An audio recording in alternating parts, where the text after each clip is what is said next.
iHeartRadio Broadway, driven by Mercedes. The best or nothing. Welcome to the show. Welcome to the Mercedes-Benz Interview Lounge, Patti Murin. I've never met Patti Murin. You were so excellent. You were so excellent. May I give you a hug? Yes, I know, of course. You're like, oh, this is a strange old man that smells like peanut butter. No. Yes, we all had peanut butter for breakfast. I happen to love peanut butter, so it's totally fine. I have that Peter Pan smell. Yeah. You can use headphones if you want or not. Yes, I want to look like you guys. Welcome to the show. Thank you so much. Thank you for having me. We were just talking about how, when we were kids, we all dreamed of one day being on Broadway, having a show with the lights and the costumes and the music, and your dreams came true. They sure did. Were they your dreams? Yes. Oh, yeah. I mean, being on Broadway, but also being in a Disney musical on Broadway. That was another massive dream. Yep. But were you Belle? You were Belle at some point. I was, yes. I was Belle in Beauty and the Beast. I did Ariel and Little Mermaid, but this is like originating a Disney princess on Broadway. It's pretty massive. Yeah, I still cry every so often. I would play one of the dogs in Lady and the Tramp. Would you? Okay. Live action. I would love that. You know what? I'll tell you. Let's talk about Disney. Let's talk about Broadway. When I first moved to New York, I've been around for a while. There was really no Disney presence in Times Square. Mm-hmm. Back then, it was just filthy, seedy. Yep. Yep. And then they called it the Disneyfication of Times Square. And I got mad because I missed. I don't know why. I never went to those seedy places, but I thought that was just sort of like what New York should have been, seedy. But now, and I really truly think it's because of Disney and the musicals, New York City, the most incredible city in the world, was changed forever. Right. I mean, what an influence on the arts, the stage arts in our city. Absolutely. Yeah, Disney, the first musical was Lion King. What? Was it Lion King? Oh, Beauty and the Beast. Oh, it was? It was? Oh. I saw that one like 7 times, yes. So I saw Lion King. That was the first one I saw, which blew me away. Amazing. Absolutely incredible. They just have this way of storytelling and putting these animated films on stage, which seems like the most unnatural transition that you could ever have. You know what I mean? There's things that don't actually exist and make them into this magic live experience. And I grew up just north of the city, so my parents would bring us to see Broadway shows all the time. I would go in college with my friends. After the prom one year, me and my friends went to see Titanic the musical. Yep. How was that? I mean, definitely not an after prom celebration kind of show. Yeah. Obviously, no one spoiled the ending for you. No. But okay, let's talk about that. Oh, look, so you are on your 3rd Disney Broadway musical. This is my first Disney on Broadway. I've done the productions of Disney shows before, but this is my first time working with Disney on Broadway. But your third Disney production. So what if Oklahoma called? You know what I'm saying? What if? I mean, are you like just totally sold on? It's got to be Disney for me from now on. No, I mean the great thing about Disney is that they do what they do so well, but they also they open doors to a lot of other things, and they also do a lot of stuff that isn't just animated films. Like they did a play called Peter and the Starcatcher a few years ago that was just, oh my gosh, so phenomenal, and kind of Peter Pan sort of, but like very much outside of their norm. So obviously I love working for Disney, and I will work for them for as long as they want me to. Mm-hmm. But at this point it's sort of like, who knows what's next? Well, and that's one of the things about being in the entertainment business. You just don't know, do you? Nope. I love the fact that you and the girl who plays Elsa, I'm sorry, Casey, are really Casey friends. Levy. Oh my gosh. Like you do love each other. Yeah, we live a half a block away from each other. We didn't know that till we started rehearsals. Yeah. Our husbands have known each other longer than we've known our husbands. Whoa. Yeah, it's just one of those things that the more we're like, we're just the same kind of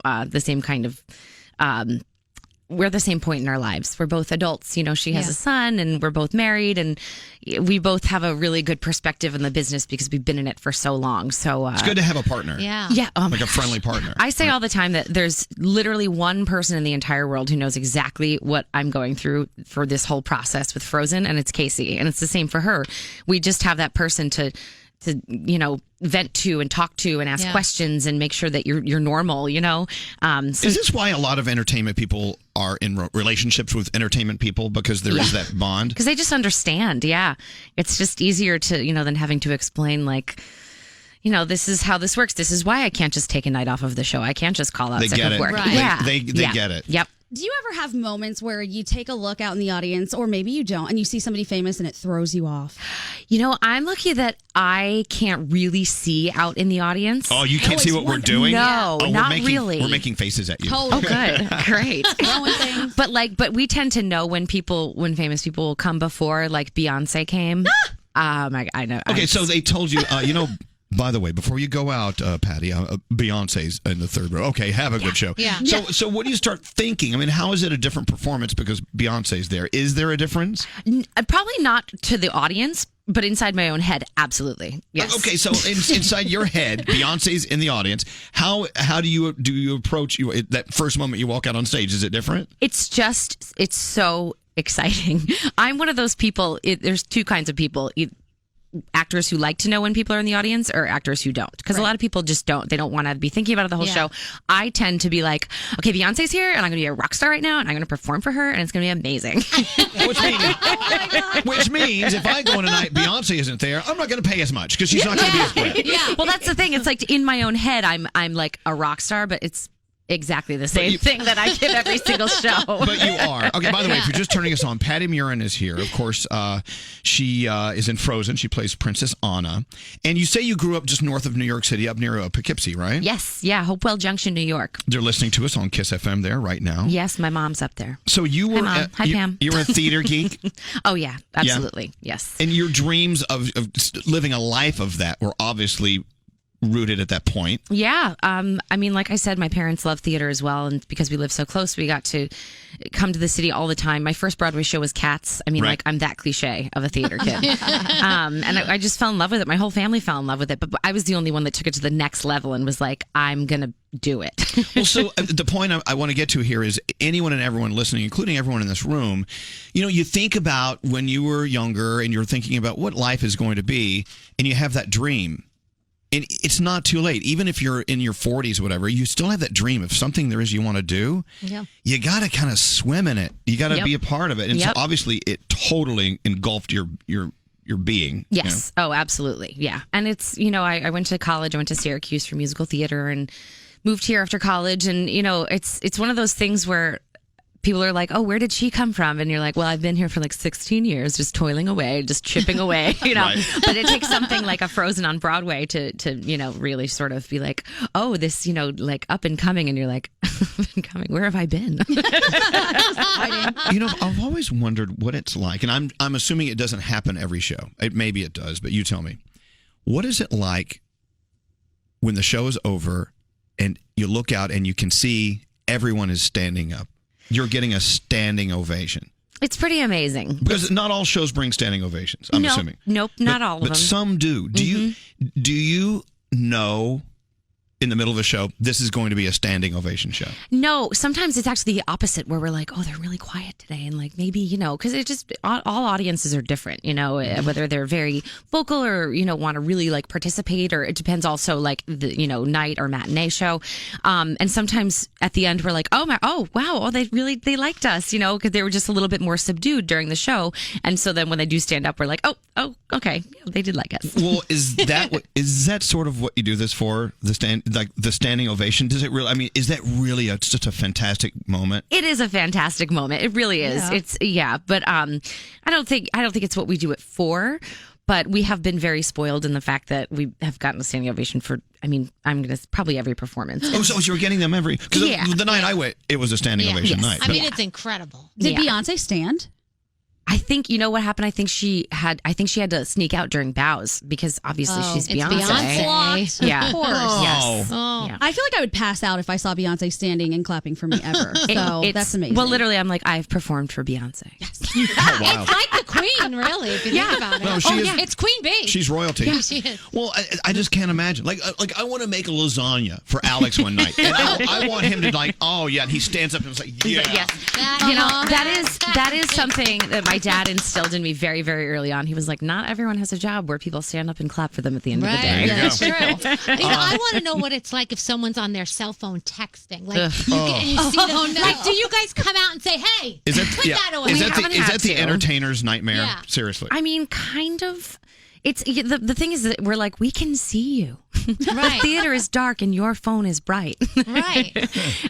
We tend to really try not to like let it phase us. We have a great house staff at the Jujamson at the St. James Theater, and they're really on top of people, trying to record things or like being on their phones or just so that they really take the brunt of that away from us, which is really lovely. Oh, that's good. Mm-hmm. Yeah. Let's talk about brain cells. Okay. Because I come in here we do this every day, and it's in the middle of the night for us anyway, and they'll go, okay, you're on, and I'll sit here and go, wait a minute, what was I going to say? When you're on stage and you have a full production going on and an orchestra getting to that note where you got to sing something, have you ever had a moment you're like, oh my Lord, I totally don't know what to do here? Yes, actually, it happens. What happens? It happens because after you do a show for a long period of time, right? I guess what I've been told is that your short-term memory transfers to your long-term memory. Right. So there's a weird glitch that happens in there. So there's already been 1 week period of time, probably sometime over the summer, that I was like, what's happening right now? Do I always say that line? Is that always the word that I use? But so you kind of start to second guess yourself.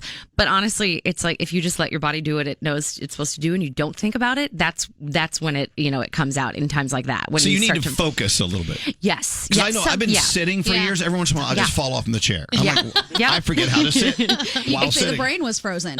Basically. Yeah, they're frozen brain. It's like a mix of like focusing and also knowing when not to think too hard about it because you're going to freak yourself out. What about like physically? Does anyone ever trip, fall, like cause a gaffe? Oh, yeah. I mean, I've fallen. Yes. We do a number called Love is an Open Door with John Riddle, who plays Hans. And it's very physical. It took us quite a bit of time in the beginning to really figure it out because I'm wearing like a 12-pound ball gown. Yeah. So my shoe would get stuck in the skirt. There was one in the first weekend of previews that I ended up on the floor and like buttoned the number just on the floor. But it was like, you just button the number and move on. Yeah.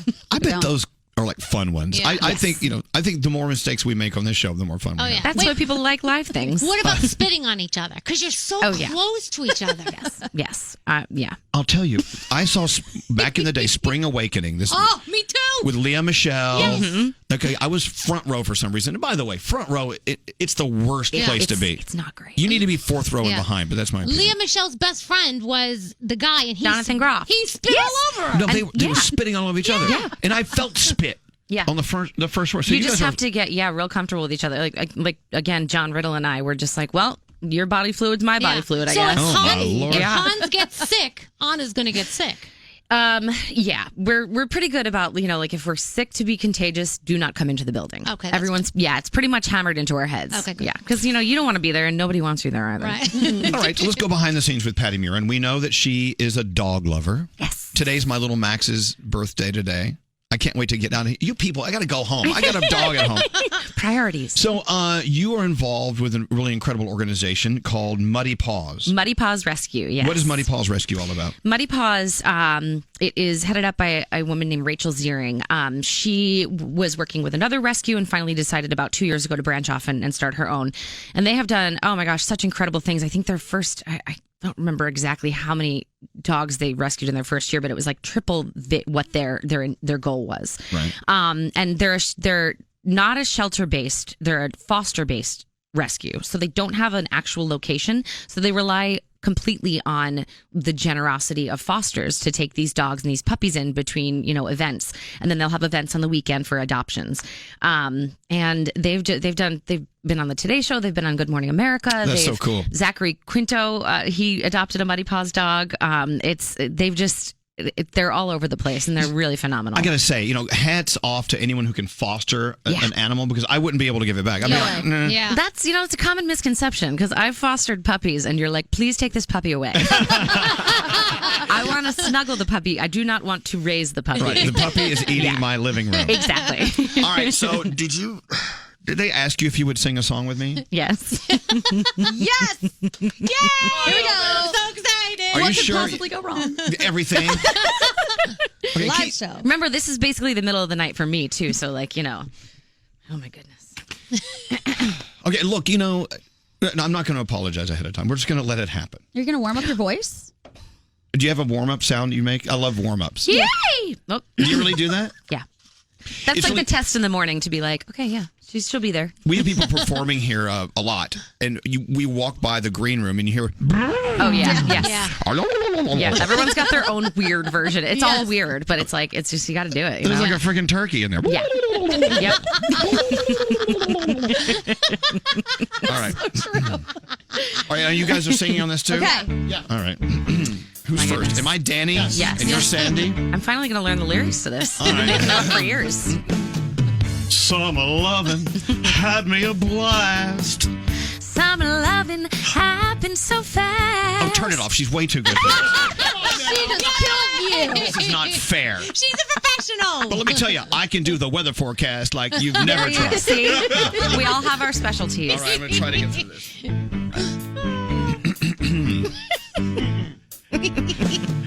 Summer loving had me a blast. Summer loving happened so fast. I met a girl crazy for me. Not a boy, cute as can be. Oh, I want him. Summer days drifting away to all the summer nights. Well. Tell me more. Did you get very far? Tell me more. Like, does he have a car? She swam by. Oh, she got a cramp. Oh, that's nasty. He ran by me, got my suit damp. That's wow. I saved her life. She nearly drowned. He showed off, splashing around. Summer sun, something's begun by all the summer nights. Oh, well. Tell me more. Was it love at first sight? Tell me more. You guys are good. Did she put up a fight? Straight Nate. Took her bowling in the arcade. We went strolling, drank lemonade. We made out under the dock. Don't need a thing for all the summer nights. What'd you do? Oh, you guys are screwing this up. Oh, well. Oh, here we go.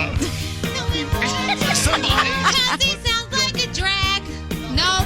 Where are we? Oh, this is not good. Like a drag. Shoe Bob. There's so many bops and shoops and wellos. This is all messed up. Okay, you know you're going to bring it down now. You ready, Sandy? He got friendly, holding my hand. Wow, she got friendly. This is not working. Oh, God. He was sweet, I just turned 18. She was good, if you know what I mean. Whoa! Sweet, boy and girl need, but all the summer nights. Oh, this is that one. A key change. Yes. Tell me more. How much dough did he spend? Tell me more. Oh, Could she get me a friend? Okay. It turned colder, that's where it ends. So I told her, I'm gay. Then we made our true love vow. I wonder what her brother's doing now.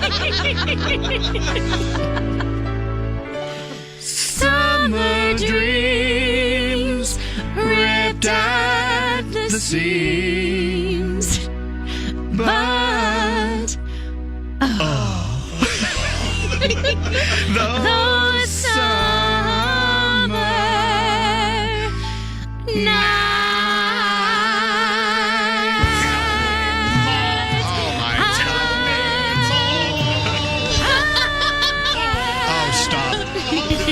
Just give it up.